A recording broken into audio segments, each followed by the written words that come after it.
গর্ভাবস্থায় যেসব খাবার খেলে গর্ভস্থ শিশুর ওজন বাড়বে।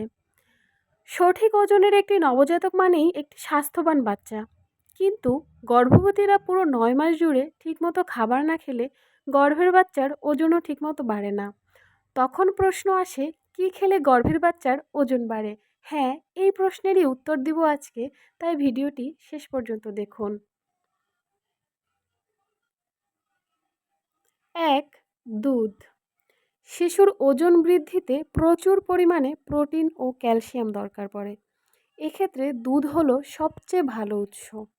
দুধে এই দুটি উপাদান পর্যাপ্ত পরিমাণে থাকে। তাই গর্ভের শিশুর ওজন বাড়াতে দৈনিক 200 থেকে 500 গ্রামের মতো দুধ পান করা উচিত। যারা সরাসরি দুধ খেতে পারে না, তারা দুধের পায়েস, মিল্কশেক, দই বা সকালে সিরিয়ালের সাথে মিশিয়ে খেতে পারেন। 2. মুরগির মাংস। মুরগির মাংস সপ্তাহে 2 থেকে 3 দিন নিয়মিত খেতে পারেন। এতে আপনার শিশুর শারীরিক বৃদ্ধি ও পুষ্টি ভালো মতো হবে এবং তার ওজনও বাড়বে। কেননা মুরগির মাংস শিশুর পেশি ও কোষের বৃদ্ধি বাড়াতে সাহায্য করে। 3. ডিম। Vitamin A, D, E, protein, amino অ্যাসিডের এক জাদুকরী উৎস ডিম। শুধু গর্ভবতী নয়, যাদের নিজস্ব ওজনও কম, তারাও ডিম খেতে পারেন। এখন মূল বিষয় হলো ডিম কিভাবে খেতে হবে। একমাত্র সিদ্ধ ডিম থেকে আপনি সর্বোচ্চ পুষ্টি পাবেন। তাই একজন গর্ভবতীর দৈনিক 2টি ডিম সিদ্ধ খাওয়া উচিত। ভাজা বা আধা সিদ্ধ ডিম নয়, পুরোপুরি সিদ্ধ ডিমই খেতে হবে। 4. বাদাম। আয়রন, জিঙ্ক, কপার, ফলিক অ্যাসিডে ভরপুর বাদাম। এটি নিয়মিত খেলে আপনার শিশুর ওজন বাড়বে।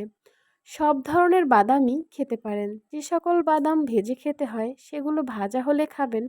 কিছু বাদাম কাঁচা খাওয়া যায়, সেক্ষেত্রে এ ধরনের বাদাম পরিষ্কার পানিতে দীর্ঘক্ষণ ভেজানোর পরে খাবেন। আর দৈনিক 1 মুঠো পরিমাণে বাদাম খাওয়ার চেষ্টা করুন। 5. সবুজ শাকসবজি।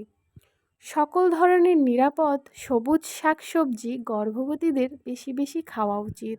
এতে গর্ভের শিশুর ওজন বাড়বে এবং শারীরিক রোগ প্রতিরোধ ক্ষমতা বৃদ্ধি পাবে।